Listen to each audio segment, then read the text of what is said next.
instantaneously like that, I am on a craft. And I'm like, oh my God. And I'm looking around and I can see I'm inside this craft. I'm standing up on this little platform and it's kind of a grayish, diffuse light in there. And over here on this wall, I can see a window. And I thought, oh my God, I'm going to be able to see the earth from here. People need to really begin to understand the frustration of these ET civilizations who literally want to see this planet survive. Cities are abilities that begin to manifest with higher states of consciousness. When we talk about levitation or bilocation, those are cities, a high frequency ability, a high frequency city. Remote viewing, this is a city. What's in that archive literally will blow people's minds. We laughed and I said to him, putting in some of that stuff in, I literally had to go outside and take deep breaths because I thought oh my God, this is even too much for me. There are a lot of things that are courageous in this life. To me, sharing your experience, you just need to do it because it allows people to follow you there. Do your due diligence to separate what could possibly be explainable. But then you also have to realize that there's a whole universe out there that is accessed through non-visible physical means.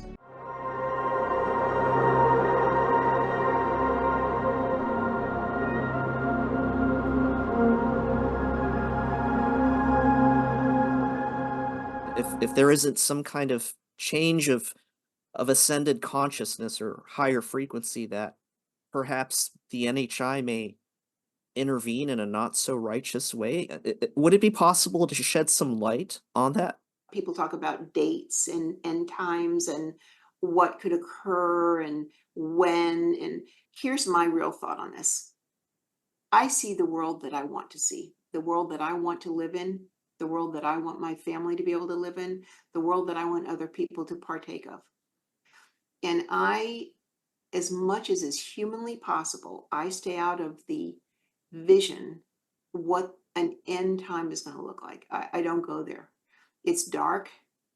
And if you understand thoughts, they inform reality. They just do. Look, to say otherwise is to not understand it well. Now, Greer will say, well, that's great, Pat, but if they drop a bomb on your head, you're dying. Yeah, that's fine. You're right. I will, for sure. But that's not what I envision happening. If that's what happens, then it happens, but that's not what I envision. And I will do my very best to envision the world of peace that I see.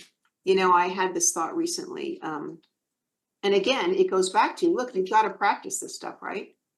This falls into the same category as envisioning, love and acceptance of all. So look at what you want the world to be. I sat there recently and I had this whole thought of, okay, what does peace look like? Because we certainly don't have that right now, right? Nobody would say, and who's living on this planet says we have peace at the moment. We do not. So I said, I was sitting there and had this vision of, it must have been a town somewhere. It looks like it's in the Middle East. And I saw people waking up and children going out into the street and playing and people making food and, saying good morning to their neighbors. And there in the background, there was no noise of bombs or horror or anything. It was just peacefulness, people going about their lives, living their lives, children growing up, the sound of laughter, the sound of people being kind to each other. Okay. And so that is what I envision.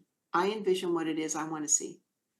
And I stay out of the other. There's a channeler who mentioned that thoughts really are what manifest things. And it's also individual too, because he says, because there are frequencies and parallel realities and stuff like that, the thoughts you choose to resonate with literally, and he says, this is not a euphemism, this is not a metaphor, is literally the world that you choose to be on. So a lot of times people bring to him questions like, well, what about the end times or this planet? Or he's like, but which planet? He's like, which Earth? Because he's like, what you're choosing to resonate with is what you're aligning yourself with, and you'll move in that direction. He's like, it's all real. He's like, there's Earth where it's already destroyed and there's no people on it.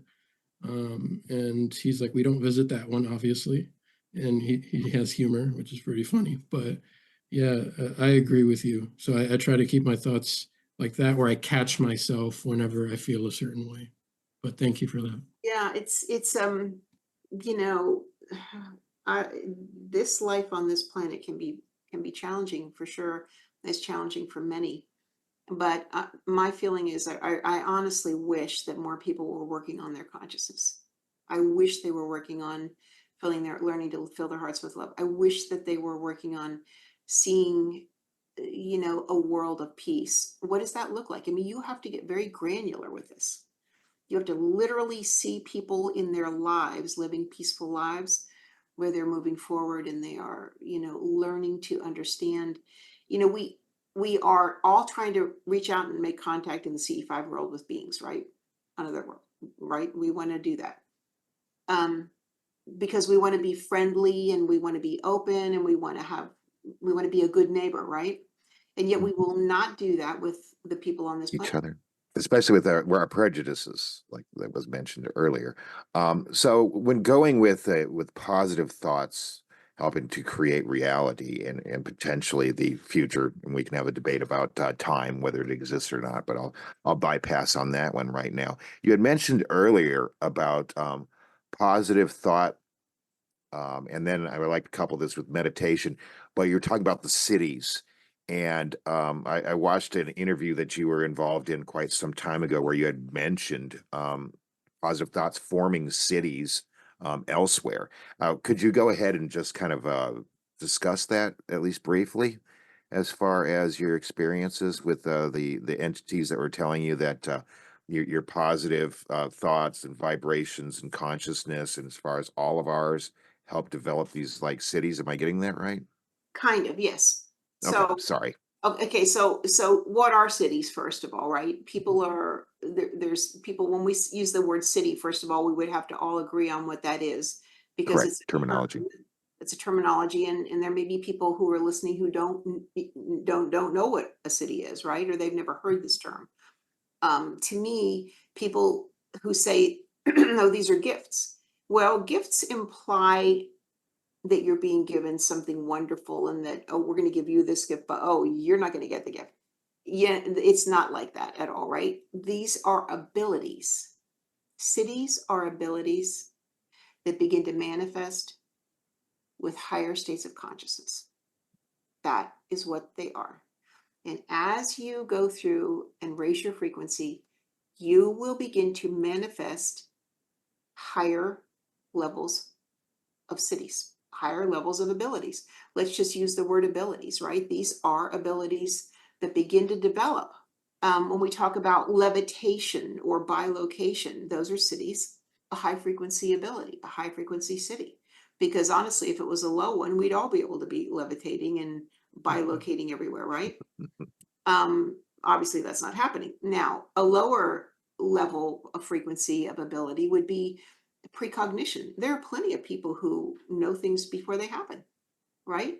There are plenty of people who have a little bit of telepathy, a telepathic ability, right? Remote viewing. This is a city, right? And some are easier and some are more difficult. Now, I had started to have things happen, as you can imagine, as you learn to meditate and you raise your frequency, these begin to occur. And if you don't know this, it can kind of catch you off guard. Like all of a sudden you're able to hear a conversation in a car next to you and you're like totally freaked out. Like, oh my God, what is happening? Oh my God. Or or you begin to start knowing things, or you begin to hear thoughts or see an aura or, right? There's lots of them. Or remote view. All of a sudden you're being able to remote view. If you don't understand that this happens as you raise your frequency, it can catch you off guard. And that's what happened with me. I started having these weird things occur. Um, for instance, I was taking a nap one day and I had somebody working on the house, and all of a sudden I go to lay down and all of a sudden I hear this word chicharrones, and I'm like, what is this? What is this? Now, you guys probably know what chicharrones are, right? So it's a food. I'm like, what the heck? Where's this coming from? What is this I'm hearing? I get up and I walk out into the kitchen. I said, hey, Veronica, because this is a person who's doing some work on the house. And she says, Veronica, I said, Veronica, I'm laying in there and all of a sudden I'm hearing this chicharrones. She completely goes white, right? Like, oh, and she said, I am working on the plumbing and I was thinking about, I had these chicharrones this morning and I was going to call my brother to go get some more chicharrones. So I'm hearing her thoughts, right? And I'm like, what the heck is going on here? I'm in a car next to people and I can hear their conversation. I'm like, wait a minute. The windows are up. This is impossible. So I brought this up at CE5 and someone said, well, you're beginning to develop these cities, whatever, you're beginning to develop these cities. I get home from this week-long CE5. I'm wandering around and I'm thinking about this. I'm thinking, wow, this is unreal. And so I look up cities and there are two thoughts in what you would consider like the Hindu or the Buddhist thought, right? One is that you should try to develop cities. And one is that you should never try to develop cities. They should develop organically. And the other one is that you can go out and you should try to develop them. Well, I will have to say that after much thought and much reading, I am of the organic type. I think they should begin to develop organically. So I'm in my kitchen cooking food and I'm considering this, I'm contemplating it. And by the way, people do not understand that contemplation is a form of meditation. I have news for you. It is. This is why Plato, Aristotle, they contemplated, right? They thought. So I'm in the kitchen, I'm contemplating this city idea. And I thought, these cities, these things must be happening. These must be happening because I have been meditating since I was 12 or 13, right? That's why this must be happening. This voice comes out of nowhere in my kitchen. And it said, Pat, you're incorrect. Like, first of all, A, who is speaking? And B, this is incorrect. It said it is not quantity, it is quality. It said these began when you started to add love to your meditation. And it said this is adding love to the meditation. The more love you add, the cities begin to develop. More love, more cities. More love, more cities. And it said if this happens, it is out of balance. And this is not a good thing. It said the more that you fill your heart with love, you raise your frequency, the more cities develop. It's just, that's it. It's not quantity. It's not the number of years. It's when you added love to your meditation. I mean, just wow. And that's how it is. Thank you for clarifying that. Mm. For myself and any other viewer that had those questions. I appreciate that. Thank you, Pat. Yeah. They definitely It's begin amazing. to develop and they're pretty mind-boggling. It just resonates with something I was told years ago. I really told a whole lot of people about it, but it was just one conversation I had with someone in the group I was helping with remote viewing, and they told me that part of yourself that cares for people and that loves people, never let that dwindle, never let that get dulled, because that is how you access your abilities that are so poignant. And that I never forgot that conversation. Yeah. And yeah. Yeah. I started adding love to my meditations when I lived in Houston. This was a long, long time ago, maybe 10 years ago now. Go out and take my breaks and I would sit outside and I'd meditate. I'd face the sun. I absolutely love the energy of the sun. And I would meditate. And I thought, when I fill my heart with love like that, I thought, I have all this, I'm completely suffused with this frequency of love. And I think, what? I'm just going to share that. So in my meditation, I thought it would be a good idea to actually face north. And I would literally start this meditation where I would say, okay, I'm sending all my love and all my gratitude. And I think gratitude because, look, anybody who's on this earth with me right now has chosen to be here. And for that, I'm grateful. So I would start north, sending all my love, all my gratitude. And then I would move to the east and then to the south and to the west. So I literally covered the entire planet with radiating love and gratitude. And I would literally see this going out in waves, and it is like waves. It's a frequency, right? It's like dropping a pebble in a pond. And as these waves go out, they get bigger and bigger. They go for forever. I mean, I don't think people realize when you have a thought of love, it's still going out there somewhere. Literally. Yes. It is. It's still moving. And so I would started this meditation where I would fill my heart with love, and I would do this. And I would do it every day. And I would start adding more and more things to it. And then I would start seeing it, all the water on the earth, and all the animals and all the life that lives in the water. And I would see the trees. And I mean, literally it would take me a long time doing this meditation. And I remember sitting out there one day saying, I'm doing all this, sending out all this love. I wonder, you wonder, is this having any impact anywhere? Is this doing anything? And I had that thought, and this voice literally came right into my head, and it said, when you do this, we join you to enlarge this and make this more powerful. I was so blown away. I cannot tell you. I was like, wow, that is really something. And so I think that happens with anybody who is doing this work. If you're filling your heart with love and you're sending it out, I can guarantee you are getting help. There are others that join you. One in is that. all. I like that message, Pat, in terms of resonating this feeling of love. And one of the last questions I have for you, when you mentioned earlier that there are bad faith actors that may be oriented or aligned with the government and preventing disclosure. And when I think of these agreements, as well as the cities that not only positive frequency people can vibrate, but in terms of these bad faith actors who have these cities, these abilities as well, how can a practitioner or a meditator be aware of recognizing undue influence either by humans that have these abilities with consciousness who use it for nefarious ways? And is it possible to differentiate between that camp as well as negative or malevolent types of NHI that are of lower frequency? Well, since I have had almost no interaction with NHI of lower frequency, I just don't.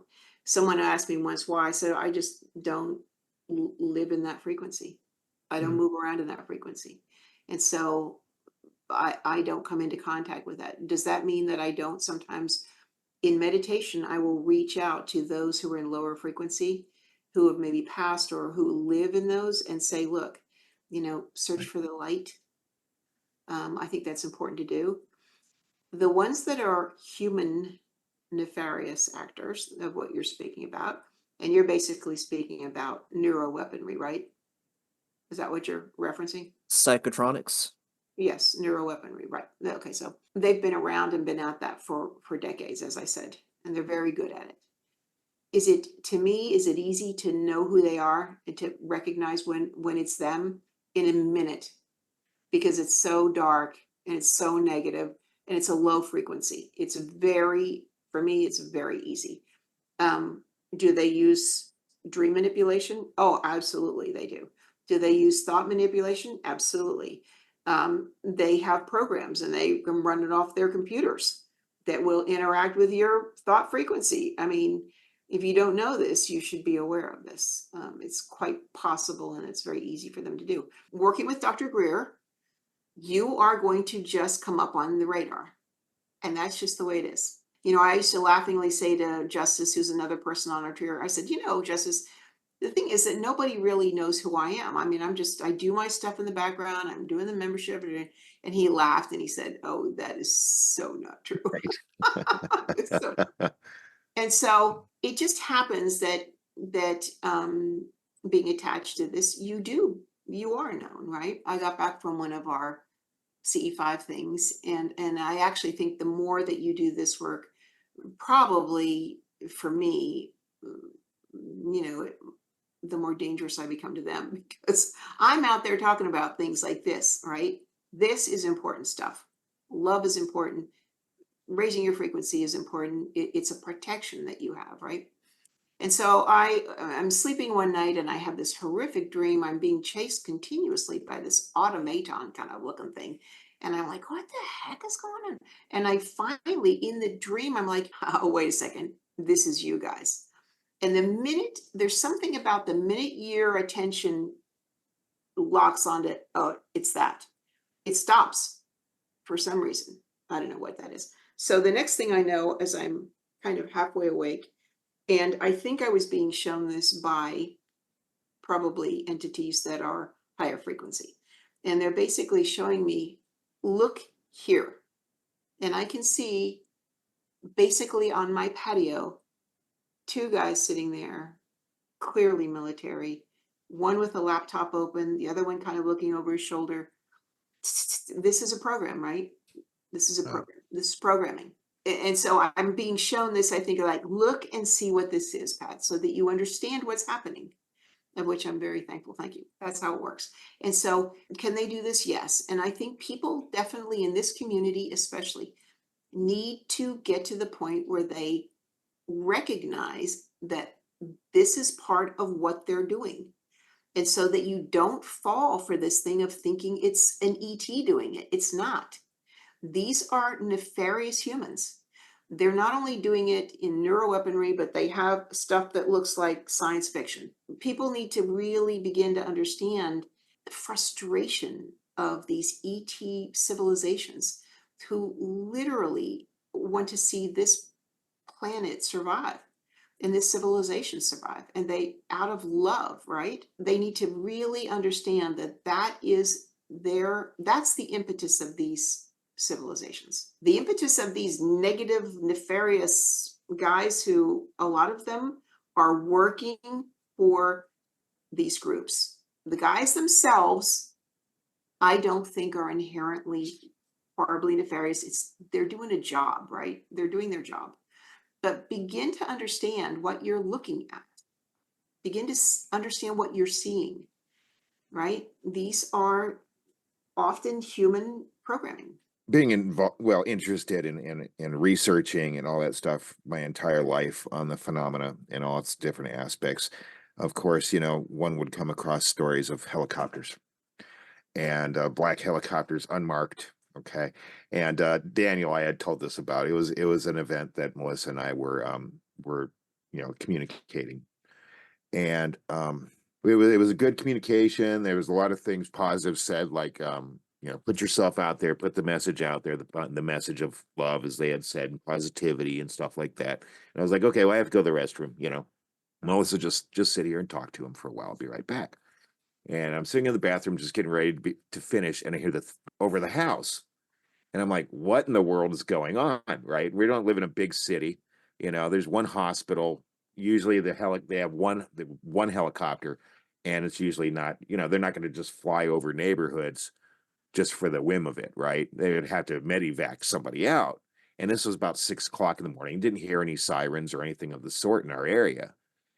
And so I hurried up in the bathroom and I stepped into the kitchen where she was at.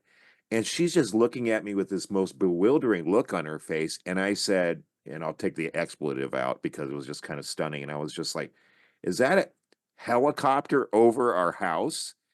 And she's like, yes. And they just said they, meaning our entity group, just said over the spirit box, cutting ourselves off now. And then this thing is over the house. And it didn't just fly over. It sat there for a second. But it's one of those things where people say, well, why didn't you take a picture or video of the UFO? And they're like, well, I was just kind of stunned. And, I didn't think about it. So I didn't think about stepping outside to look, right, to see what kind of helicopter it was. But it went and it left in the same direction that it came from. And we live close to Alabama, and there's some military bases over there and stuff. And it was just the weirdest thing. And I said, am I now one of those people that says that there was a helicopter that was over their house? But the spirit box, they said on the spirit box, cutting us off now. And I asked later on, I was like, were they cutting our transmission off, or did you out of safety? And they had said that it was them out of safety. And I was like, okay. And now that we're starting to have these weird dreams, these dreams of these dark entities that are trying to instill fear in us, trying to astrally abduct us, and everything else that you're talking about. I mean, it's I'm looking at it now and saying that's a very distinct possibility of what you're saying is absolutely true on that aspect as well. That in some way, shape, or form, and we've kind of had this thought process for even before things started to happen. It's not a paranoia, but that it's, well, if we're having contact with these entities, whether they be interdimensional or otherwise, the government, I'm sure, has ways to detect that, to say, okay, there's going to be we detect some kind of communication or some kind of waveform or some kind of vibration or some kind of frequency that's happening at this location, and they monitor that for a while. I mean, why else would certain people have certain experiences, which I had just had? I don't know. Like I said, I'm sticking my neck out there because what you're saying kind of resonates a little bit with me in my experiences. Yeah, but they're able to pick up on frequency. They're able to know that, right? I just think, this whole thing of fear is really a way to control people. It always has been, it always will be. You have to just, realize the fear. A lot of the fears that we have are not our own fears. They never were. They're placed there by somebody else. You watch a movie, it's, there's some guy who's sitting in some place writing the script, and he comes up with all this scary, scary stuff. And it goes into this movie, and then you're scared, right? And then you have those fears. And then it wasn't your fear to begin with. I do think the higher your frequency is, the more you're protected. Yes, agreed. It definitely is. And, are they able to produce frequencies? Yes. But let me tell you, the frequency of love is not one that you can fake. That's the truth. That's This the is truth. not something that can be faked. This has to be really from your heart. It is not something that can be just reproduced, which is why, I think, Daniel, a little bit about the history of remote viewing, and about the original Stargate project, some of the guys that were used.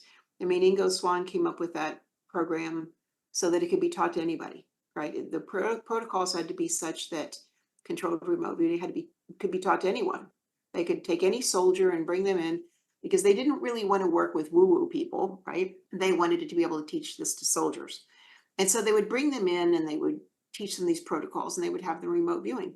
Well, this is a city. Again, it's a city, right? This is a frequency. This is why I'm a big believer in the organic development of cities. They taught these guys how to do it. And if you know the history of this, many of them really suffered after this, suffered horribly, right? Even to the point where they are no longer with us, right?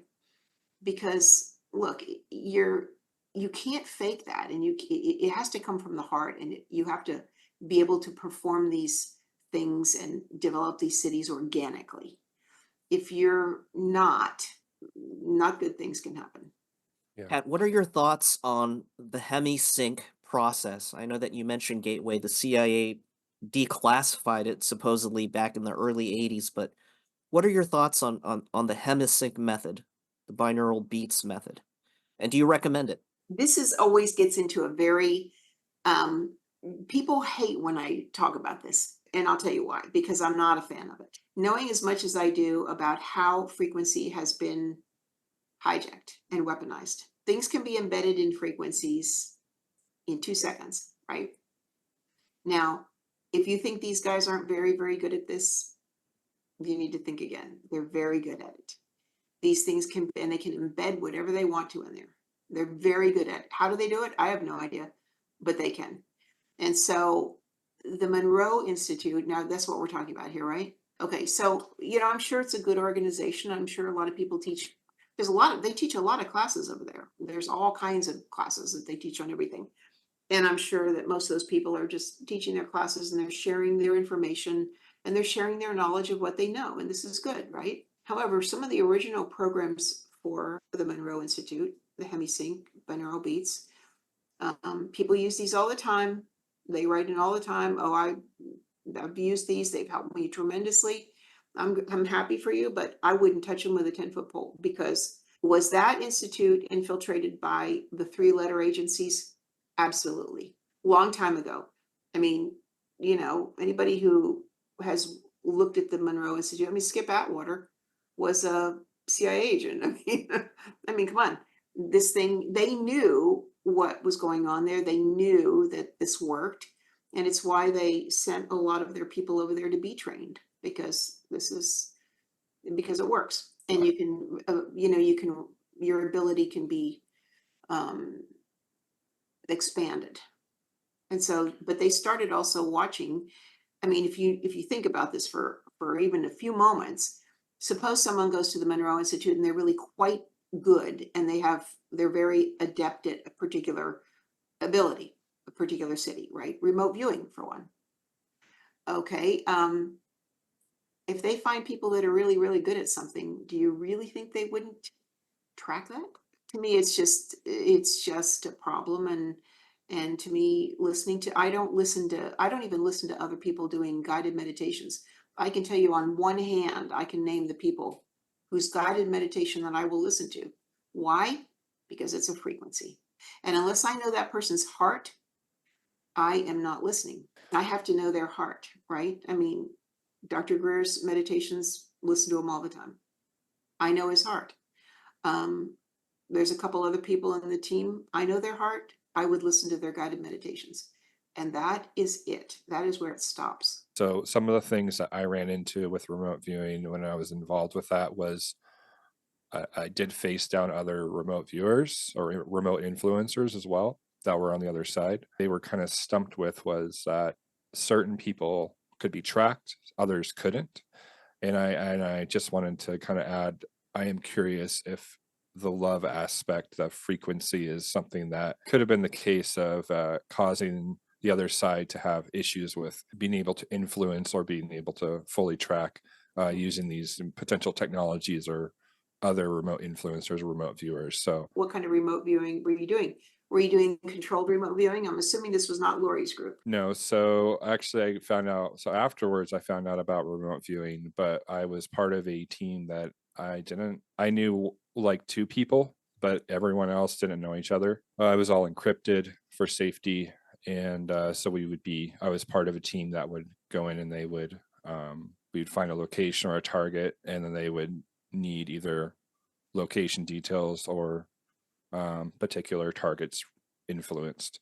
And so that's kind of that's what I was involved with. I will tell you that if you ever take Lori's class, now Lori Williams teaches, controlled remote viewing, which Mhm. was the military program that Ingo Swann was involved with, right? Al Puthoff, Russell Targ, we could go on and Mm. on. She learned from Lynn Buchanan. That's who was her, tutor in all of this. And if you speak with her, if you take that class, you will instantly understand that there's a very big difference between the controlled remote viewing way to do this remote viewing and other remote viewing. Okay. When you're just remote viewing, like if I'm sitting there and I'm remote viewing the moon or somewhere, I'm basically in consciousness, but I'm astrally out there, because that's the frequency, sort of. I'm just out there doing that. Controlled remote viewing, which was developed by this military group, is very different, because they understood that if they were remote viewing in an astral form, they could be detected. I mean, they have dogs that can detect this, right? They don't need dogs. They have technology that can detect it, and they can detect it pretty quickly. So you're not really protected when you're doing that kind of remote viewing. Right. Okay, so the controlled remote viewing, which was the military program, they did not use that format. They used a consciousness, subconscious, intend to see kind of thing. Theirs is very different, and there's a protocol that goes along with controlled remote viewing. It's very, very specific, right? One, you're protected, and one, you're not. When you're out there remote viewing and you're not doing the controlled remote viewing, you can be detected. And to me, that you're not protected. Do I do it anyway? Oh, I go out regularly and meditate sitting between the moon and the earth. I started doing that because, my house can be noisy. The birds are actually upstairs, which is why you're not hearing the parrots at the moment. And I thought, sometimes the house is just too noisy and I'm just going to go out and I'm going to meditate. And I thought, well, where could I meditate that would not be noisy? Well, I could go out and meditate in space. And so I started doing that. And then I realized, holy crap, when you're doing that, you are actually astrally, you're out there. If your consciousness is out there, you're pretty much out there, right? And because all kinds of things started happening out there, and I'm like, wait a minute. I really didn't think that this was going to happen. Um, because you're out there astrally, right? So, but that's very different than remote viewing, controlled remote viewing. I have had friends who have remote viewed into facilities that are DUMBs, right? The deep underground military bases. And sometimes it's not had a good outcome, because believe me, when you're down there astrally, they have weapons that can attack you astrally. That can happen. Wow. Okay. Yep. They can. And so I never suggest that anybody goes and remote views Dugway. This would be a very bad idea. Okay. Yeah. So the controlled remote viewing, I think, is a safer way to proceed. And you alluded to remote influencing, which I don't think most people don't know what remote influencing is. Yeah, being able to influence others via thought or emotion. Yeah, it's something I stumbled across in the middle of a particular assignment. You know, it is a fascinating thing, but it's so incredibly nefarious, though, in a way. It really is. It's unfortunate. You know, when Dr. Greer got cancer and Sherry Adamek got cancer and Schiff got cancer, and I could go on and on with lists of people who either had heart attacks or cancer, or these were basically remote influencing. And people say, well, how can that happen? Well, again, everything's frequency. Every virus has its own frequency, and it doesn't need to be physically present there. So if you understand frequency, and frequency is everything, then you understand how remote influencing works. To me, it's it was an unfortunate byproduct of the remote viewing community. Yeah. Let's just put it that way. So if you've come up against that, then you know of what I speak there. Thank you so much, Pat, for sharing your thoughts on that. Yeah. Interesting conversations here. Oh, good. I'm glad that you're enjoying glad you're enjoying the conversations. The database that Dr. Greer is planning to put out. How's the formation of that going? How is it proceeding forward? I know it's a huge project. I mean, Well, with as much data as you all have, I can see how that could take a very long time. okay, in full disclosure here, I am, as I said before, I am like the least technical person, right? If I speak with Dr. Greer, I hear his side of it, like once his tear his hair out, whatever little hair he has left. And the team that's working on it, they are a little bit more positive. I mean, look, this is a huge, big undertaking. This is a challenge. This will be a challenge to anybody who does database work. I guarantee you. It's not just documents and PDFs, it's audio files, and it's videos, and it's pictures and photos. I mean, it runs the gamut, right? Interviews, everything. It depends on what day you ask them how it's going.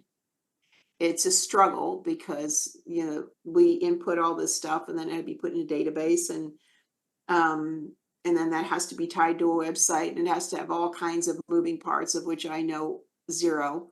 So yeah, it's coming along.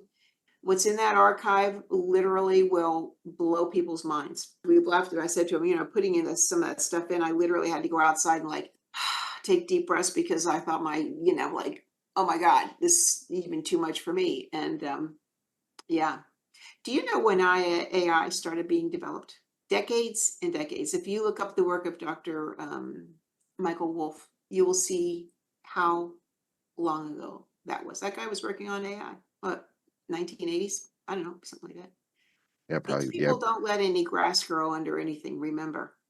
yeah, 40 that's years, true. 30, 40 years, you can imagine what version the actual work is now.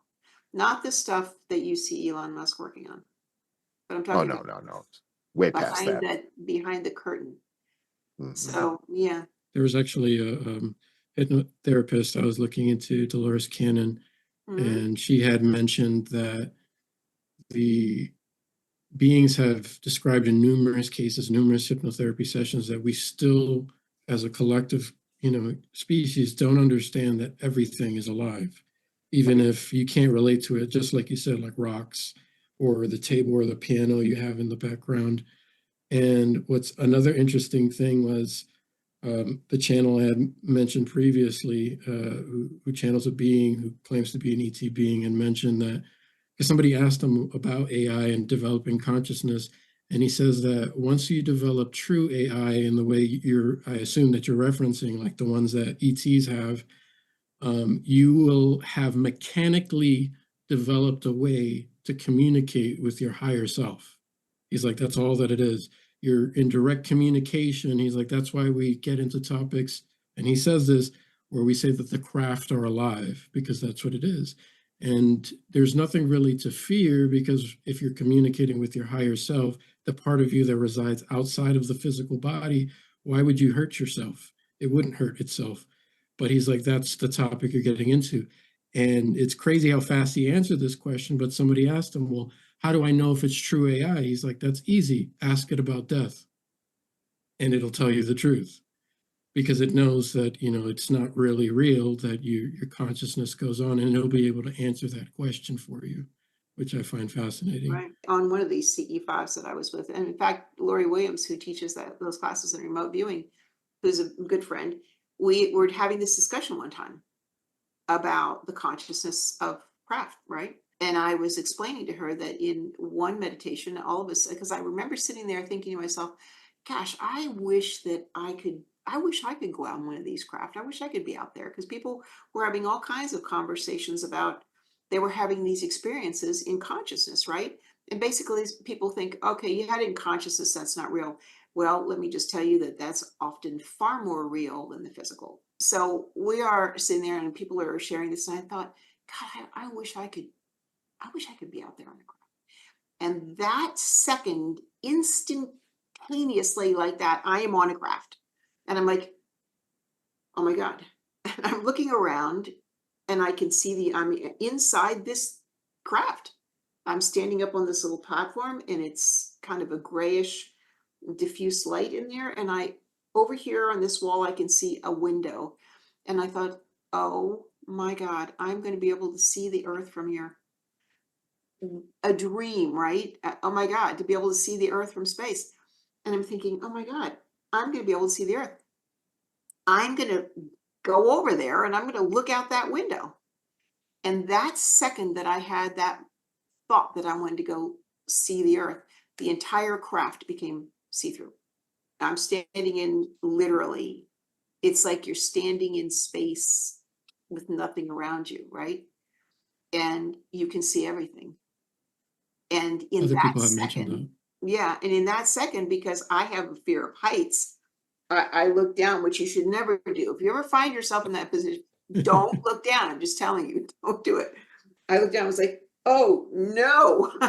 And that minute I became like, had my human fear start, right? And then I'm back in my chair and I'm like, right? And I was telling Lori about this, and she said, oh my God, the same thing happened. She said, I could see these windows. And she said, I was going to go over and look. And of course, the whole thing became transparent. She's in the middle of space. So this has happened to lots of people, right? So I shared this with Dr. Greer, and he said, oh yeah, they have that technology. They've had that technology for forever, right? That's the technology that they have. Months later, I'm sitting there and I'm thinking about that. And I'm thinking about that experience of being in that craft, right? And how thankful I was to have had that experience. And all of a sudden, I am hit with this energy of love and affection and just friendship, this tremendously strong energy of this. And what was so confusing was it was coming from the craft itself. This was being emanated from the craft. And I was like, what is going on? This is so amazing. And so I shared this with Dr. Greer. I said, what the heck was that about? How did that happen? He said, well, it's very easy. The craft has the consciousness It's embedded and imbued with the consciousness of the being whose craft it is. That comes up again and again and again It in does, all of doesn't the it? research that I found, that consciousness is key. And Yep. even Steve Mera mentioned that. He's like, it's like they have this consciousness awareness, or they can pick up your intent and can disappear even when you think a certain thought to do something. They just react to your thoughts, which Oh, is exactly, I think absolutely. that's the key. Well, because their language is not like English or French or German, right? I wrote a paper once on the language of consciousness, and basically the language of consciousness is telepathy. It's telepathic, right? And so the minute you have a thought, it is instantly known, which of course on this planet, if we ever get that city going, there's going to be a new world for a lot of people. Really, because you really can't lie about things, right? If your thoughts are known instantly. But these thoughts, I mean, being able to have these thoughts and picking up they can pick up your thoughts from way out there, right? And you can send thoughts way out there. That's the I way it actually did works. a rod session, and I knew this was possible. And John had mentioned this to me previously, and when he told me he did it, I was like, yeah, of course. And then I was doing a rod session, and I was like, I'm going to do this session, but I'm going to do it entirely with thoughts. I'm not going to speak out loud. And then when something actually did show itself, it was just like an oh my God moment. But at the same time, I was like, oh, of course, because I was asking yes or no questions, but I had to be clear because, your mind jumps all over the place. And I was like asking for the yes or no, and it was answering. And I would laugh because I'm like, of course, this is true. This makes perfect sense. Yeah, when I communicate through those, the only time I'll vocalize is when Melissa's in the room with me. Otherwise, I just think it. So, it's the power of thought. And I know that Dr. Greer has talked, in front of former members of Congress. And I believe it was what, In 2010? 2013, yeah. And yep, and talking about how some civilizations travel, and that's through thought. I mean, it makes perfect sense to me, but of course, people are going to criticize that, and people are welcome to criticize. And I do appreciate how Dr. Gear deals with criticism. It's very professional. If you know that you know something, Yeah, the criticism doesn't bother you, that's right. really. I That's mean, right. there's a lot of people who literally don't think that any of this is real, and Yeah, they think, okay, the ETs aren't real and UFOs are not real, and all this conversation about consciousness is not real, and then that's fine. Basically look at it. Look, and this is why I don't get angry with people who are critical of this or who say, "Oh, that's crazy." You know what? I wouldn't. If you're in college, you would not have any denigrating thoughts about a kindergartner who doesn't understand calculus, right? It would be pointless. It would be pointless. Their education just is not there, right? They're not evolved to that point yet. So having any negative thought about them is literally, we could all agree that that would really be pretty crazy if you're a graduate student being critical of a kindergartner. I mean, hello, right. it just is. So basically, that's kind of how you have to look at it. You have to be very tolerant that not everyone is um, at the same point on the path. Will they eventually be on that point on that path? They will. Maybe not this lifetime, or who knows when it'll be. But this is why when people say, well, why should I do this work on my consciousness? And why should I meditate? And why should I do this? I said, because you know what? You're going to have to do it eventually. You might as well That's get right. started. That's right. Right. You might as well start it now, right? That's what The I tell less people. time that I want to be on a zero planet, this is, yeah, for sure. Yeah, I agree. And I often say Yeah. too, like, I explain to people, I'm like, you can't perceive what you're not the vibration or frequency of, so it doesn't make sense to you. And it's like when you have more awareness and you go back to read that book, you're like, oh my God, how did I miss this the first time? And then I tell people, and I've told the guys too, that like I don't really get angry with people because it's just they're gonna figure it out anyway. Everyone's gonna have the death experience and be like, oh, okay, it's gonna happen, and they'll get that. And trying to help them is okay, but if they don't pick it up, it's all right because somewhere down the line, it'll come back to them and they'll be like, oh, this is what he tried to tell me. With disclosure, of course, and the current state of events that we're going on through with Congress and everything else. And it's just, there's this, I hate to use the terminology because it's more than a debate. Okay, so you're having the skeptical side, which, I understand the skeptical side. And then you have what I like to consider, the believer side, which I side myself in the most. And it always seems to be this, again, I don't want to use negative terms, but it always seems like there's this war going on between the two of them. When I'm doing this and, what I'm hoping to come across as far as my contribution to doing these podcasts and these interviews and such is not to convince anyone, not to convince or change the mind of the skeptic, right? That's not my role. I see my role as to try to inform those that haven't given much thought to this, inform those that are in the middle, which is still a vast majority of people that hasn't even entered their consciousness, or they're just starting to hear about it. Those are I mean, everyone's important, but those are the ones that I want to have hear and watch and read the message. Not so much what the skeptics say. But I Well, do agree that, as said before earlier, there is healthy skepticism. Where do you think disclosure will come from? Do you think it will necessarily come from the government? Will it come from NHI? Will it come from experiencers? Where and when do you foresee this happening and by who? by all except the government. I think you pretty much take that out of there. I don't think that's happening. This is why, to me, it is so incredibly important that people look. We have this constant debate about channeling and all that kind of stuff. To me, look, it's really people need to be sharing their experiences. I mean, Dr. Greer and I have talked about this a lot, and I said, look, we need to be out there sharing experiences, even if it's a bridge too far for a lot of people. And he agrees. Everybody needs to be sharing their experiences. First of all, it allows people to see what is possible. If you've never been, if somebody gives you an address or an area, you've never been there, you don't have a map, you don't know how to get there, right? But if someone takes you and walks you there or gives you the map, then you can get there. It's the same thing with these experiences. If you've never been there, the only way to experience some of this is for someone else who's been there to share their experience. But that, to me, people say, well, that requires courage. To me, I don't see that as courageous.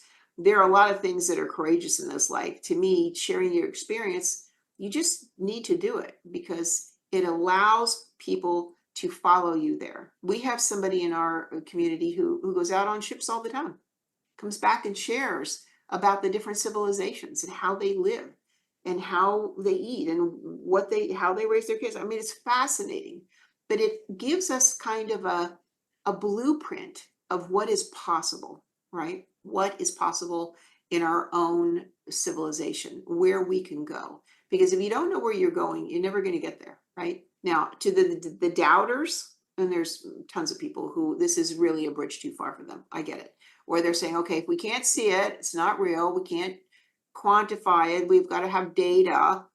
You know what? You've missed the boat, literally, truly. Doubt. I've always had doubt, and part of me is that skeptic that I do want to make sure that is this something that cannot be explained by a natural occurrence? I think that's just due diligence. This is why I'm so critical of a lot of photos that people send in. Look, I know too much about backscatter and autofocus on a smartphone, and I understand the IR. I mean, the lens flares. We get tons of these, right? You have to be able to clearly look at stuff and say, okay, is this real, or is this part of the net? Can this be explained in the natural world? Now, for a while, when I was beginning to have all these experiences, I'm thinking, I doubted every single one, and I would sit there and I would wait, is it? I had an ET, somebody come in one day and say, you know what, Pat? your doubt is exhausting. And I started laughing and I said, I agree. It exhausts me too. I'm exhausted. So basically, it is look, do your due diligence to separate what could possibly be explainable. But then you also have to realize that there's a whole universe out there that is accessed through non-visible physical means. Thank you, Pat. And for the audience out there, tell us where we can find you and your work. I'm on Dr. Greer's team. I'm literally, that is where most people find me. I run the membership. In fact, here in a few hours, I'm going to interview Paula Harris, who's a wonderful friend and has had tons. If you guys haven't had her on, you should have her on. I told the guys, I was like, we have to Oh, have Paula Harris on there. She's oh yeah, amazing. she And is I was amazing. showing Daniel one of her interviews that I really loved. Where I am, I'm literally, I mean, people have my email often. I always give my email. I'm not in hiding anywhere. No, but I don't have YouTube stuff. I'm literally I'm just part of the team, and I just do my thing, and I'm not out there developing social media. Yeah, but you're part of the backbone. I firmly believe part of the backbone of the Disclosure Project. And I know that anybody that watches this is going to come away with a great experience and a lot of knowledge. And I want to thank you so much for your time, Pat. It's been such an honor and a pleasure to spend it with you. And I know how valuable time is. So thank So you. Thank thank you you. Thank again. you. Yeah, Been and an thank honor. you guys for this is yet another way to get, reach a lot of people with information that I think is important. So thank you for allowing me to have this platform to do that. Yeah, to all of you, I mean, this work that you guys are doing these interviews and sharing, this is important stuff. Probably the most important stuff. Yes. Thank you, Pat. Thank you for your Thank you, kindness, Pat. your wisdom, and your knowledge. Thank you. And thank you.